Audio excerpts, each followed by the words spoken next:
Mohammadullah, chairman As Sunnah foundation. আসসালামু আলাইকুম রহমতুল্লাহ বরকাতুহ। আলহামদুলিল্লাহ, গণপ্রজাতন্ত্রী বাংলাদেশ সরকারের মাননীয় প্রধানমন্ত্রী জনাব তারেক রহমানের আমন্ত্রণে আমরা এখানে আজ ইফতারে একত্র হয়েছি।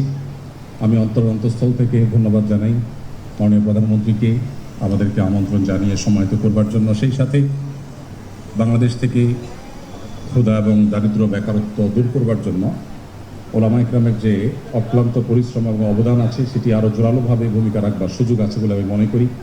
শুধু কওমি মাদ্রাসাতে 7 লক্ষেরও বেশি এতিম, দুস্থ এবং অসহায় শিক্ষার্থীরা লালিত পালিত হচ্ছে।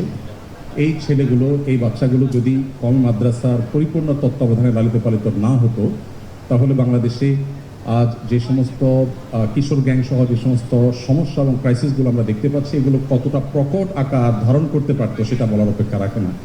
তো আমি আশা করি ওলামা ইকরাম তাদের কাজটা যেভাবে করে যাচ্ছেন, রাষ্ট্র থেকেও ওলামা ইকরামকে তাদের কাজ আরও সুন্দরভাবে সুচারুভাবে পরিপালন করবার ক্ষেত্রে সহযোগিতা থাকবে। দোয়া করি আল্লাহ তাআলা আমাদের এই প্রিয় দেশটাকে বিশ্বের মানচিত্রে মাথা উঁচু করে দাঁড়াবার তৌফিক দান করুন। এবং সেই সাথে আমি বিনয়ের সাথে অনুরোধ করছি মাননীয় আমাদের ওবায়দুল কাদেমের সময়ত খতিব হযরত মাওলানা আব্দুল মালিক সাহেব হাফিজাহুল্লাহ কিছু কথা বলবেন ইনশাআল্লাহ। ওলামা ইকরাম, ইমাম খতিব যারা আছেন, আমি মনে করি প্রায় 4 লক্ষের মতো মসজিদ দেশে যে আছে, বাংলাদেশে সকল পলিটিক্যাল পার্টিগুলোর অফিস, সকল সরকারি অফিস একত্র করলেও 4 লাখের ধারে কাছে হওয়ার কথা নয়। এই 3 লক্ষের থেকে 4 লক্ষের মাঝামাঝি যে বিশাল অঙ্কের মসজিদগুলো আছে, এগুলো শিরা উপশিরার মতো দেশের সমতলে, পাহাড়ে সব জায়গায় ছড়িয়ে আছে। এই মসজিদগুলোর ইমামদেরকে যদি সঠিকভাবে রাষ্ট্রে ব্যবহার করা হয়, আমার মনে হয় রাষ্ট্রের চেহারা বদলাবার জন্য খুব বেশি কিছুর প্রয়োজন হবে না। দোয়া করি আবারও আল্লাহ রাষ্ট্রকে বিশ্বের মানচিত্রে মাথা উঁচু করে দাঁড়াবার তৌফিক দান করুন। ধন্যবাদ সবাইকে। ধন্যবাদ মাননীয় শায়খ আপনার বক্তব্যের জন্য।